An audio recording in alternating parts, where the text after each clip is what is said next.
Assalamualaikum warahmatullahi wabarakatuh dan salam sejahtera. So, hari ini saya akan kongsikan berkaitan dengan perwakilan grafik dan tanda fungsi. Baik, sebelum tu kita lihat dulu apakah definisi suatu fungsi.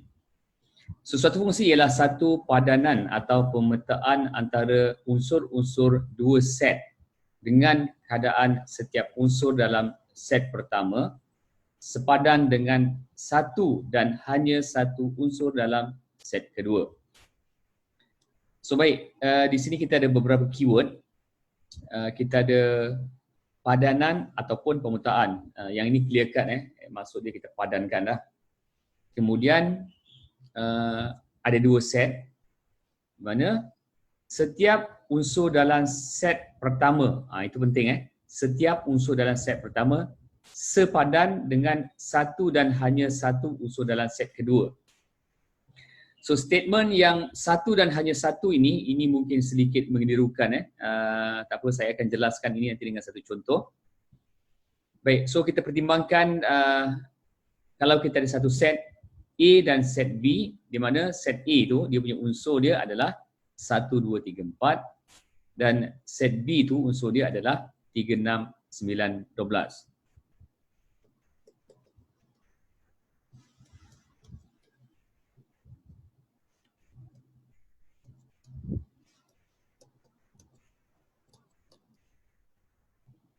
Baik, observe kat sini dari segi representasi untuk sesuatu set tu kita bermula dengan curly bracket dan kemudian setiap unsur tu kita letak koma. So dalam set ni, dalam set A tu kita ada curly bracket, kemudian 1, 2, 3, 4 dan antara unsur tu kita letakkan koma.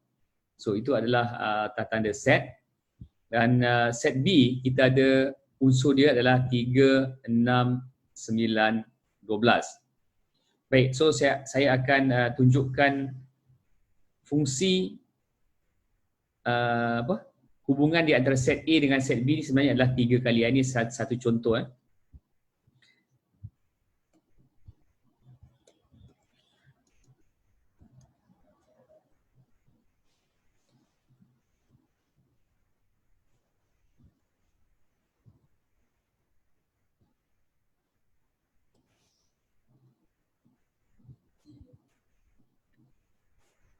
Baik, so dekat sini kita ada dua set, di mana set A itu ada unsur dia adalah 1, 2, 3, 4, kita tulis dalam bentuk set, dan set B unsur dia adalah 3, 6, 9, 12, kita tulis dalam bentuk begini.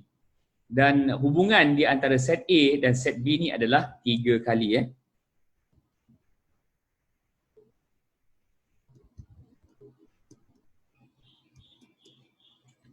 Baik, so kalau 3 kali bermaksud unsur set B adalah 3 kali unsur set A.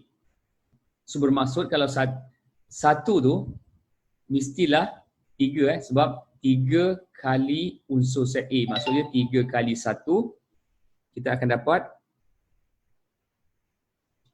3. So yang kedua tu 3 kali 2 kita akan dapat 6.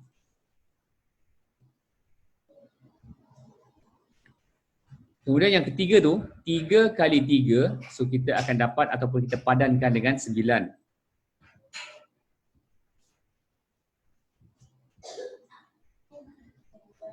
Dan seterusnya 4 itu kita padankan dengan 12 sebab 3 kali 4 bersamaan dengan 12.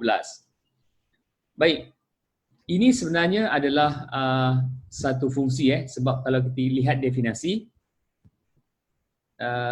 setiap unsur dalam set pertama dipadankan. So bermaksud key dekat sini sebenarnya adalah setiap unsur dalam set pertama dipadankan dengan satu dan hanya satu unsur di dalam set B. Bermaksud ini adalah satu fungsi.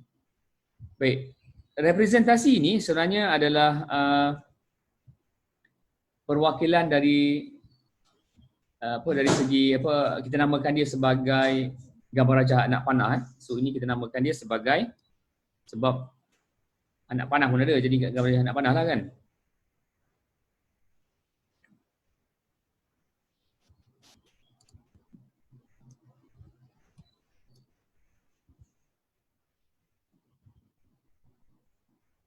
So ini adalah perwakilan fungsi dengan menggunakan gambar rajah anak panah.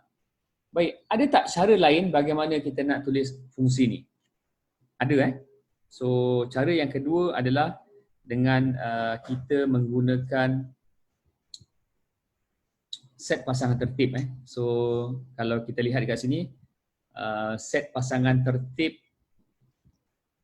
kita tulis begini dalam bentuk set.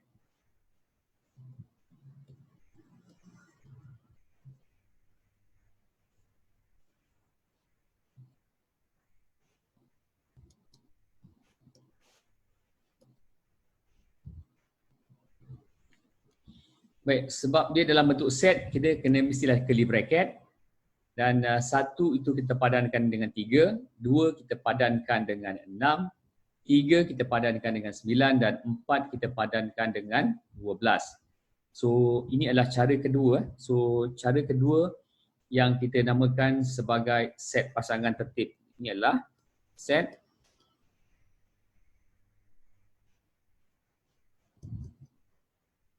ini adalah set pasangan tertib. Baik, ada tak cara lain bagaimana kita boleh wakilkan fungsi?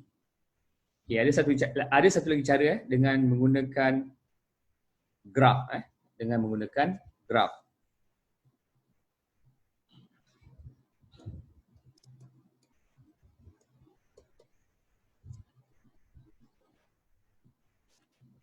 Baik, dengan cara graf ni kita letak dua paksi, paksi X dan juga paksi Y, di mana paksi X itu adalah set A dan paksi Y itu adalah set B.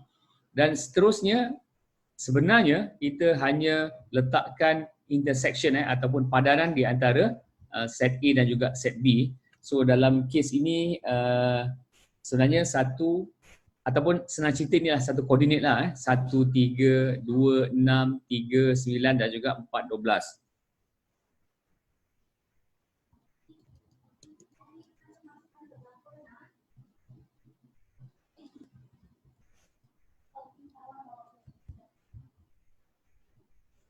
Baik, so dekat sini 1 tu kita padankan dengan 3 kan, dia punya koordinat, dan kemudian 2 dan juga 2 kita padankan dengan 6 ataupun koordinat di antara 2 dan 6.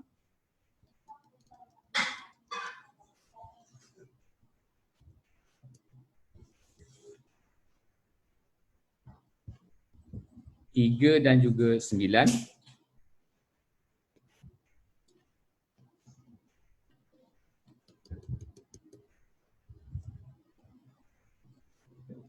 So yang akhir adalah 4 dan 12.